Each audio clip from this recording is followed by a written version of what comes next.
Let's do it. Let's do it. Soul Not for Sale podcast, episode 481. In this episode, it's Joe Rogan and Jim Gaffigan talking about Sam Bankman-Fried. Recently, Sam Bankman-Fried has been let off of a charge of campaign finance, which is odd because he did donate $100 million to the Democratic Party. I don't know. I guess it's not campaign finance. I don't really know what you have to do, how much you have to give in order to be found guilty of that charge, but apparently he was let off. And that has started a whole storm of people not just questioning Sam Bankman-Fried, but questioning the Department of Justice, because they were the ones that were supposed to hold this gentleman accountable. Now, if you don't know about Sam Bankman-Fried, he ran a crypto platform called FTX.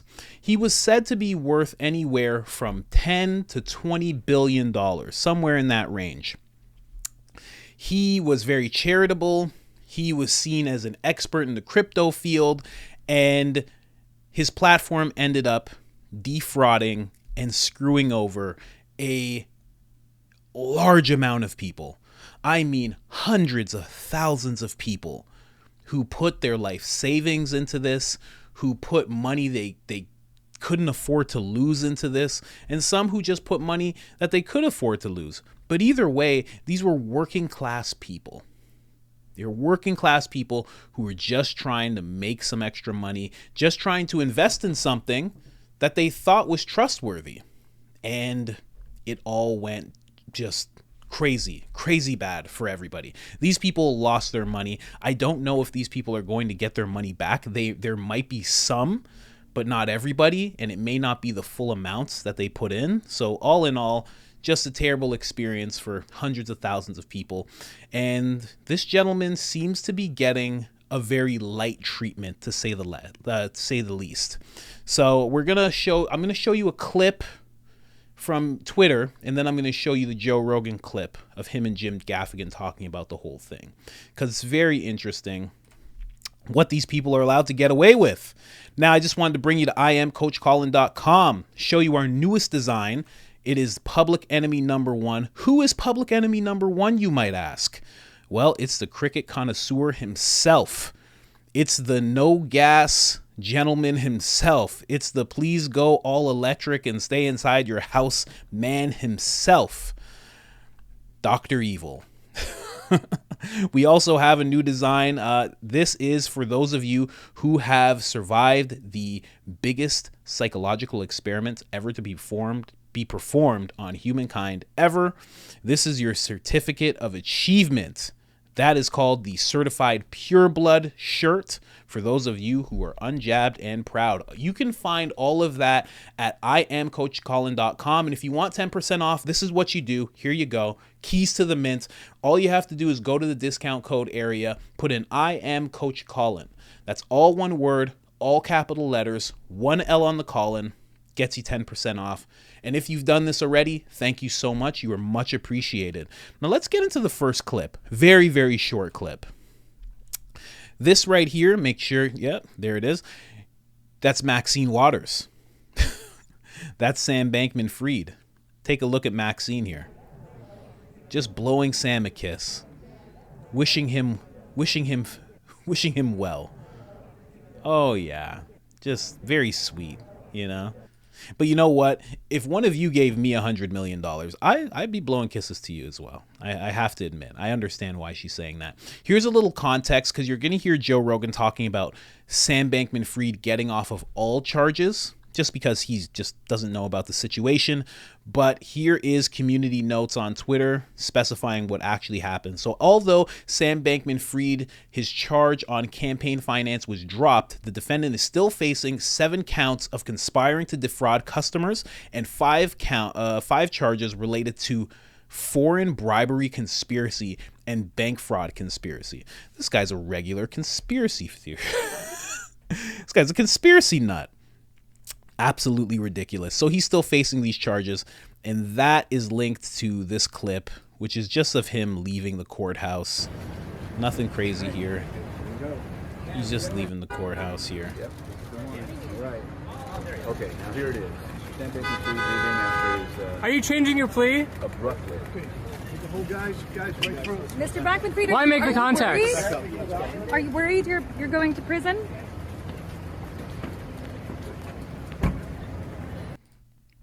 Again, I have to say, I would not be worried about going to prison if I gave $100 million to the Democratic Party, and they're the party in power right now in the United States. I would have zero worries about going to prison because they spread that money around real nice. That's just me. I don't actually know. I'm just saying I would figure that it didn't all go to one place. I'd figure it just, kind of made its way around. That's $100 million. You can give a lot of people $500,000 with $100 million. You know what I mean? You could give 100 people $1 million with $100 million. Very, very interesting. Now we're going to hear Joe talk about it. Let's go. For you, because it's bad for their interests. Well, let me ask you this, and they're not kind of people saying this is insane because of the financial issue. It's 100% because of that, because they've co-opted the media, and the media doesn't report on all these things. The media doesn't report on so many things that are bad for you because it's bad for their interests. Well, let me ask you this, and we'll be right back to the Jim Gaffigan show in a minute. I'm here with Joseph Rogan. No, let me ask you this. So Sam Bankman-Fried. Just got off of all charges. Off of all charges? That's totally not corrupt. No, by the way, he deserves to be free. You think he deserves to be free? Yeah, go back to doing meth and hanging out with that little floozy in that house that you had with 40 other people and banging each other. Occasionally, when he would be in court in a suit, I would be like, "Oh, that's so cute. He's got a suit on." It's kind of like a boy at a bar mitzvah for his confirmation. Right. It's just like, "Oh, look at him in a suit, like a real man." But all right, let me ask you this: Feds drop campaign contributions charge against Sam Bankman-Fried. But is that all his charges about everything? Are there other charges that are still available, or is he a free man now? I think they said he had to get a haircut, which is really weird. Okay, federal prosecutors are dropping campaign finance violation charges against alleged crypto crook Sam Bankman-Fried over a legal snafu in his extradition from the Bahamas to the U.S. Still faces 12 other charges in the case. 5 more of those counts are still in question because they were added after he was extradited. It seems to me like the fix is in. Well, let me ask you this. All right, so any comedian would look at that and go, all right, so somebody in the Justice Department was like, he donated a lot to our people, let's make this go away. But here's a question I have. So there is that that level of corruption, but do you look at that level of corruption and see it as equal to what Trump has been repeatedly busted as? Do you see those as equal, or do you see that as, because I wonder if, to me it's like the indictments against Trump, I'm like, it's gonna keep going, right? There's gonna be more things.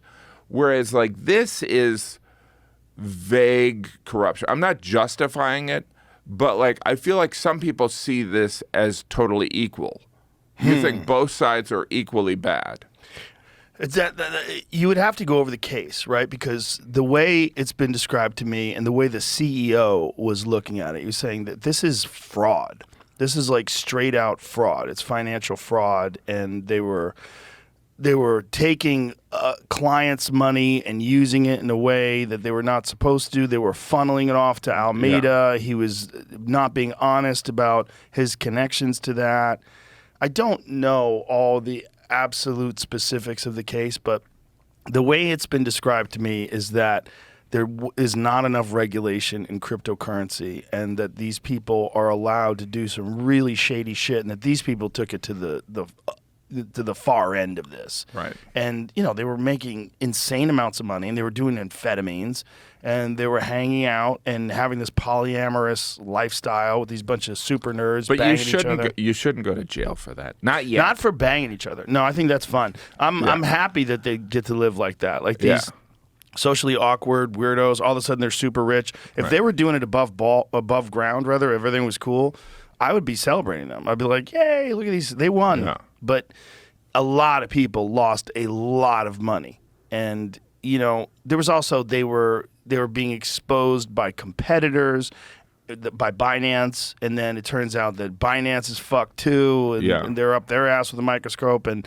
they might have all sorts of problems with fraud and all sorts of other things that are being lobbied against them or leveled against them. I don't know. You know, it's a lot of complicated financial stuff that's outside of my realm of understanding. Yeah, it is interesting because the basic premise, again, I know nothing about crypto, but isn't the basic premise of crypto is like there's no regulations. That's this currency is outside of, it's not tied to the dollar. It's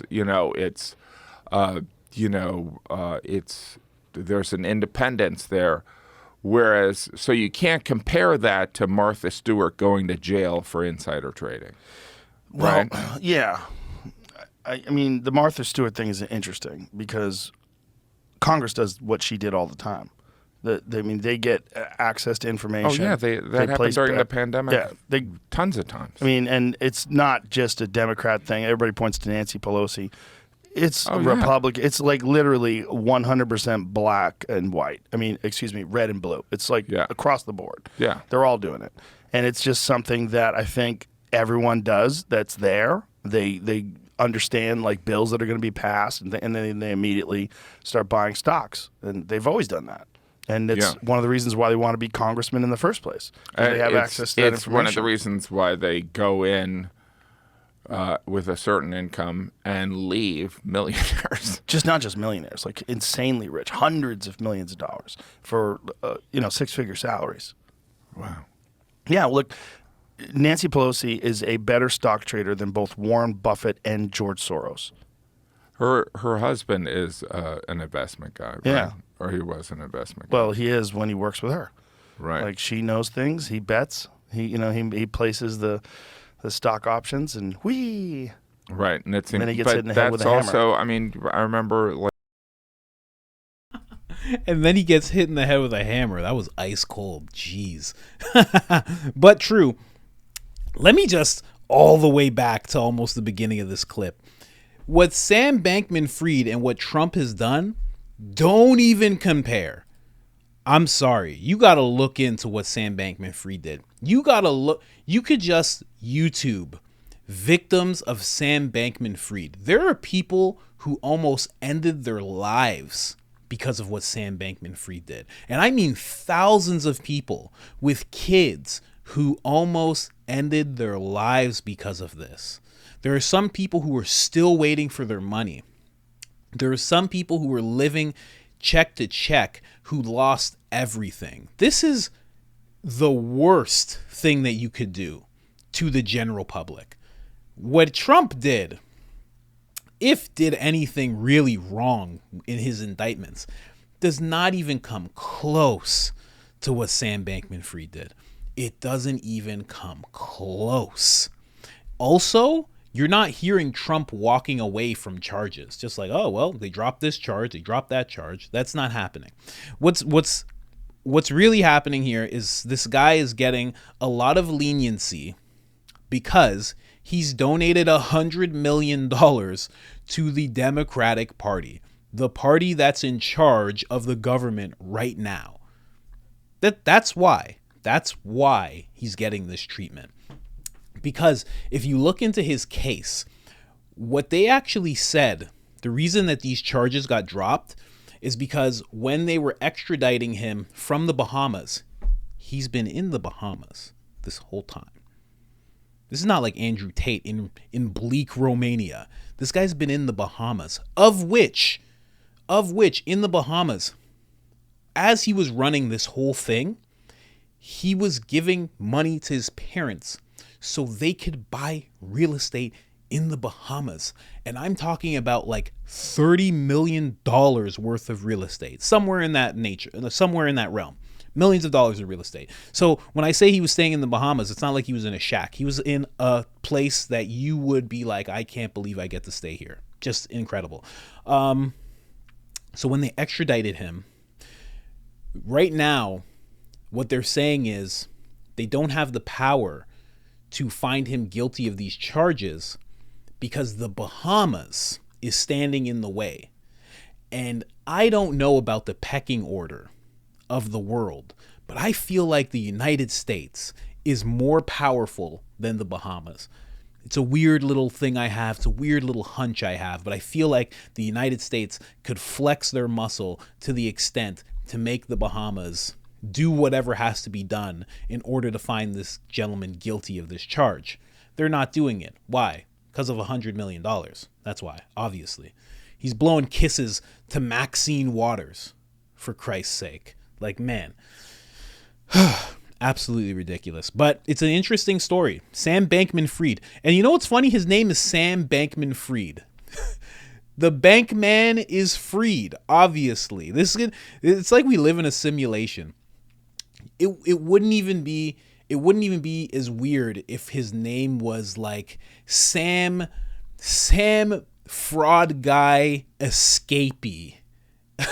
Like, it would be the same amount of weird either way. It's a very interesting case, and I hope no other charges get dropped, because there are so many people. Because I'm in the crypto space. I watch the space. I know about NFTs. I know about crypto. I saw all of this. I saw all of this coming. I saw all of this happening. You know, I have friends who I had to call and be like, "Are you okay?" because of what happened. Because people really do. They get impacted on a crazy level when this type of stuff happens. When these crashes happen, it ends lives. It really does. And you could say it's their fault for being involved in the first place, but this guy just wasn't on the up and up with what he did. My opinion, again. You can look into it yourself and you can pretty much see. This guy seems very, very shady, in my opinion. Like Joe Rogan said, they were in some compound. They were all doing all sorts of stuff. Apparently there was amphetamines involved, polyamorous, doing all sorts of stuff. But yeah, let me know what you think in the comments, and look up the case. Look up the case and let me know if you were one of the people affected, because there's been so many people affected. I was so lucky. I almost got involved in FTX. I almost got involved. I was like, why not? Like, I was learning about all sorts of things. I'm like, this is a good thing. This guy seems amazing. He's definitely not going to be indicted and put into fraud charges. Like, that's not going to happen. And it did. I was so lucky. Let me know what you think in the comments. Like the video. It's down there. Subscribe if you haven't subscribed already. And other than that, I am out. Episode 481. Let's go.